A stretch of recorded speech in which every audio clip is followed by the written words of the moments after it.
Hello दोस्तों, मैं हर्ष आज आपके लिए लेकर आए हैं एक ऐसी हॉरर कहानी जिसे सुनकर आपके होश उड़ जाएंगे। बिना देर किए हुए चलिए कहानी में आगे बढ़ते हैं। यह कहानी बिहार के एक छोटे से गांव मधुरापुर की है जो कि तेघरा में पड़ती है। अक्सर आपने कहीं न कहीं या फिर दादी नानी से सुनी होगी कि उस व्यक्ति पे चुड़ैल का साया है। क्या सच में चुड़ैल होते हैं? क्या सच में चुड़ैल कुछ कर सकते हैं? दरअसल आज मैं इस वीडियो में आपको चुड़ैल से जुड़ी कुछ कहानी या कुछ घटनाओं के बारे में जिक्र करने जा रहा हूँ, जिससे आपको अनुमान हो जाएगा कि सच में चुड़ैल होते हैं या नहीं भी होते हैं। यह कहानी मेरी नानी ने सुनाई थी जब मैं कक्षा 10वीं में था। गर्मियों की छुट्टियों में मैं अक्सर नानी के यहाँ छुट्टी मनाने जाया करता था, क्योंकि मुझे वहाँ पे बहुत अच्छा लगता था। मेरी नानी का गांव जो मधुरापुर में गंगा नदी के किनारे स्थित है, बेहद प्यारा और विकसित गाँव है। लेकिन कहते हैं ना कि जितना प्यारा होता है दरअसल उतना होता नहीं है। यह वाक्य मैं किस संदर्भ में बोला हूँ वो आगे पता चल जाएगा। मैं और मेरे मौसी के 2 लड़के और अपने दोस्त के साथ शाम में क्रिकेट खेला जाया करते थे। मैं पूरी गर्मी छुट्टी नानी के यहाँ ही बिताता था और हर शाम इंतजार करता था कि क्रिकेट खेलने के लिए, क्योंकि मेरा पसंदीदा खेल क्रिकेट है। अक्सर 3 बजे घर से निकलकर हम लोग क्रिकेट खेल के करीबन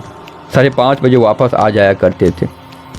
एक दिन हम लोग घर से 2 बजे ही निकले थे और शाम के 7 बजे लौटे थे। तो मेरी नानी मुझे डांटी और उन्होंने उसी दिन मुझे और मौसी के 2 लड़के यानी मेरे भाइयों को एक कहानी सुनाई। कहानी सुनाने से पहले उन्होंने पूछा कि तुम लोग पहले ये बताओ कि क्रिकेट खेलने कहाँ जाते हो तुम? तो मैंने बताया कि वहाँ जाता हूँ। दोस्तों, कहानी में बने रहे, उस जगह के बारे में भी बताऊंगा मैं। तब नानी ने एक कहानी सुनाई।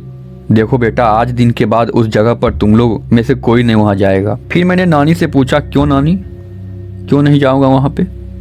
क्या आप नहीं चाहते हैं कि हमारी गर्मी छुट्टी अच्छे से बीते? फिर नानी ने कहा, नहीं बेटा, मैं ऐसा नहीं सोचती हूँ। मैं वहाँ जाने के लिए इसलिए मना कर रही हूँ कि करीबन 6 साल पहले की बात है, जब गंगा नदी का पानी वहाँ पर भर गया था तो वहाँ पर 3 औरत की मौत डूब करके हो गई थी। उस दिन अमावस की रात थी, घनघोर काले बादल छाए थे जब उस तीनों औरत की मौत हुई थी।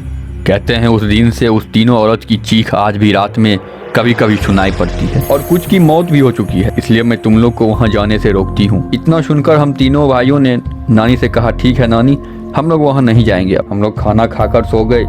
सुबह होते ही स्नान करके खाना पीना खा के हम लोग आराम से वीडियो गेम खेल रहे थे। नानी ने हम लोग को बोली, मंदिर चलना है, पैर हाथ धो लो। हम लोग पैर हाथ धो के मंदिर की ओर चल दिए। मंदिर में पूजा आरती किए, फिर प्रसाद खाए। नानी ने पंडित जी से कुछ कह के हम तीनों के गले में एक लॉकेट डलवा दिया और कहा, इसे कभी मत खोलना। फिर हम लोग घर आ गए। शाम जब हुई तो हम लोग बाहर निकले। नानी ने फिर बोला, बेटा वहाँ मत जाना। हम तीनों भी कह दिए कि ठीक है नानी, ठीक है, नहीं जाऊँगा। लेकिन हम लोग फिर वहाँ सारे दोस्त खेलने के लिए चले गए। खेलते खेलते शाम के करीबन 5:30 बज चुके थे। कुछ अंधेरा सा छा चुका था।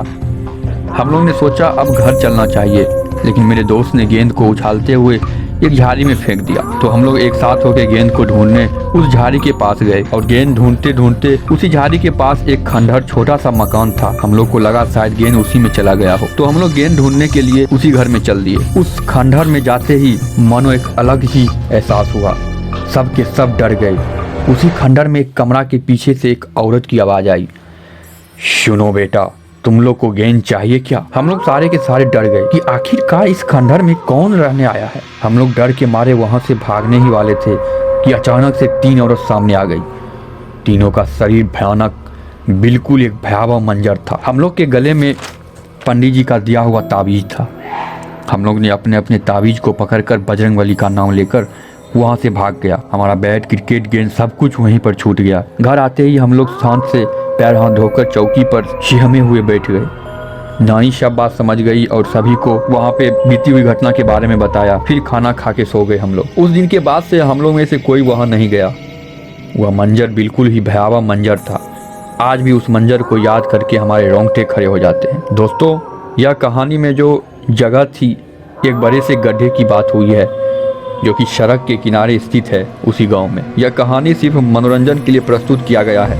इस कहानी में कुछ पात्र और जगह काल्पनिक हुई हैं और इस कहानी में सिर्फ और सिर्फ मनोरंजन के लिए सारे पात्र उपयोग किए गए हैं। अगर आपके साथ ही कुछ पैरानॉर्मल एक्टिविटीज हुई हो तो आप अपनी आप बीती मुझे दिए गए ईमेल पर कर दें।